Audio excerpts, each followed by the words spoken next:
My name is Harry M. Thomas III. My last rank was, and when I came home back to the reserves, I served another 3 years on board a DA-246 Snowden, and she was commissioned in '43. I arrived my first weekend on the DE, and I was a E4 at the time, third class gunner. And we were working on the 3-inch 50 up forward. And the chief gunner's mate asked me to show the seamen how to drop the breech and load a round. I said, "Chief, I gotta talk to you on the fantail."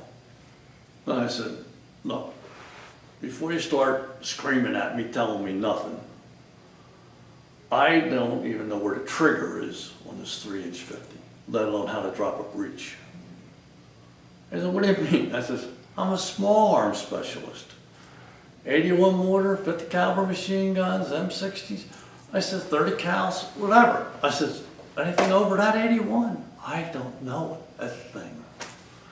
So he showed me how to drop the breech and load, etc. Then I went forward and taught the guys how to drop it. And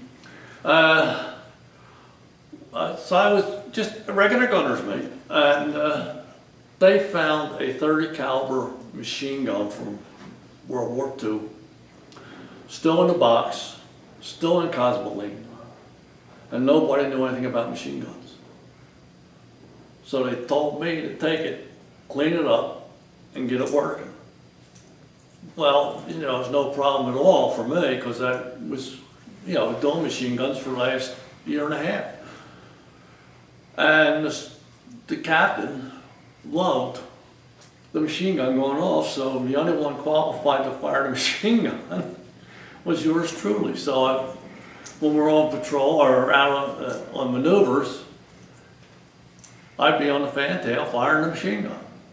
So that, and I was running, also handling small arms fire on the fantail and teaching some of the personnel how to fire, and etc. But I was basically, I just did guns. I mean, I was working on the guns, and I was a gunner's mate. You would do weekends once a month, and then once a year you did a 2-week cruise.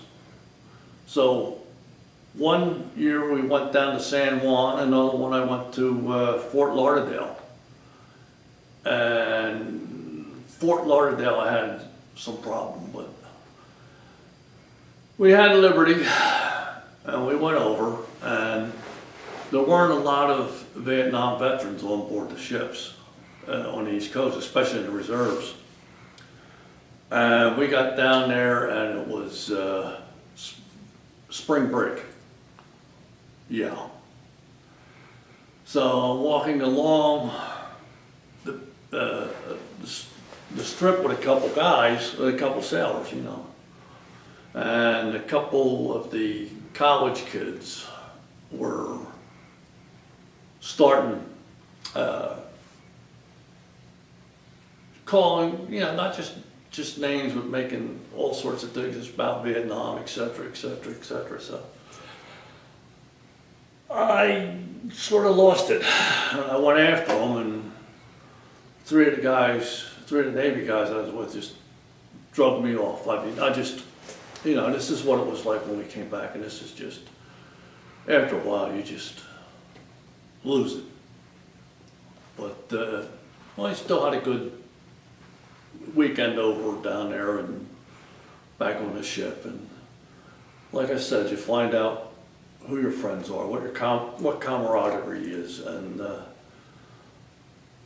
college kids cannot understand and will never understand how, if you're in the service, you're in the Navy, the Marines, the Army, the Air Force, that you have a family, and sometimes even closer than a family for life. And that's the way I feel about it. And we did a 2-week cruise to San Juan, and on the way down our EVAPs went.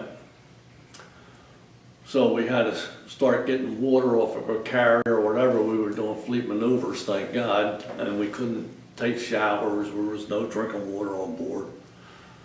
And we got down there, and, resupplied and everything. When we came back, they took her out and deep sixed her. And I gotta tell you, guys were on the pier, grown men, been in the Navy for years, tears in their eyes, and I realized what it meant to be on board a ship. It becomes part of you.